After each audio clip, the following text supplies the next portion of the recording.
Every time you tap, swipe, or click on your phone, you're sending these little ripples out into a huge digital ocean. But have you ever really stopped and thought about who's writing the rules for that ocean? Who's the referee on the field, making sure your personal data is actually being played with fairly? Well, the answer probably isn't who you think. It's not some secret government agency or a big tech giant. It's actually a global team of experts. And today, we're going to pull back the curtain and show you exactly how they build the rulebook for your digital life. All right, let's dive right in. Before we can really get into the nitty-gritty of the rulebook, we have to appreciate just how much of our lives now exists inside these glowing rectangles we all carry around. I mean, seriously, think about your day. Your phone is your movie ticket, it's your bank teller, it's your doctor's office, it's your social life, all rolled into one. And all that incredible convenience? Well, it comes with a hidden price tag, one we usually don't even see until it's way too late. And here they are, the hidden costs.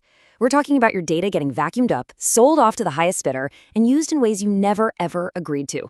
But here's the part that's really kind of scary. Sometimes the people who make the apps don't even know what's happening. See, they use these pre-built pieces of code, think of them like digital Lego bricks, called SDKs, to build their apps faster.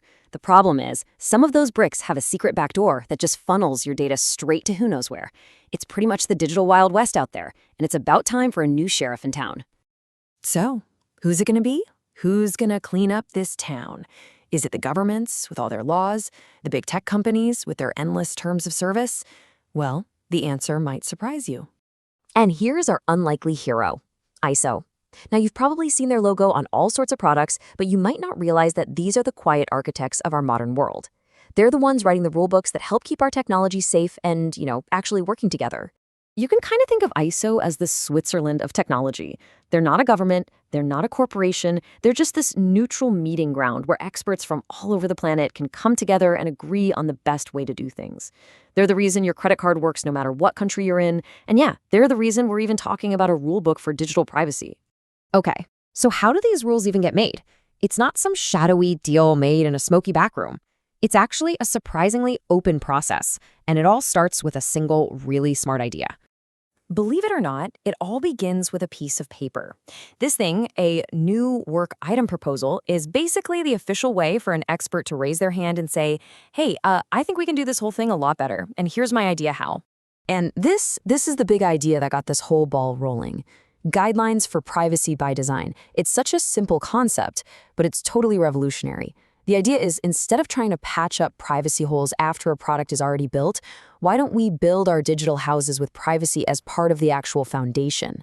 And here's the why behind it all, straight from the proposal itself. It's a really powerful point, right? We've basically handed over our digital lives to these platforms, and it's about time they started treating that massive trust with the respect it really deserves. 36 months, 3 years. That's how long they figure it's going to take to get the standard just right. And that number, it tells you everything you need to know. This isn't about moving fast and breaking things. No, this is about moving carefully and building something that's going to last. It's a marathon, not a sprint. And the finish line is a safer digital world for all of us. But, having a great idea is only the very first step. Now the real work starts. They have to prove that this new rule isn't just a nice to have, but an absolute must-have. And that is where something called the gap analysis comes in. This slide really lays it all out. We've got all these big, important privacy rules already, but there's this huge gap, this chasm between them and the specific world of mobile apps.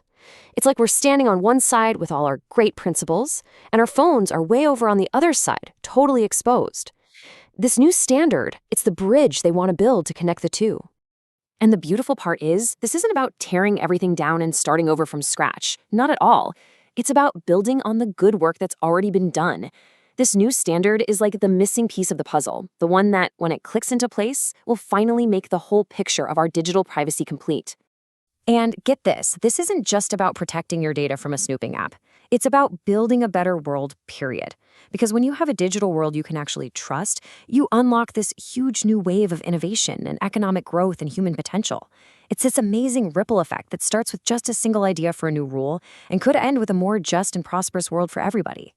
Okay, so we've walked through the problem, we've gone through the whole process. Now let's get to the most important part.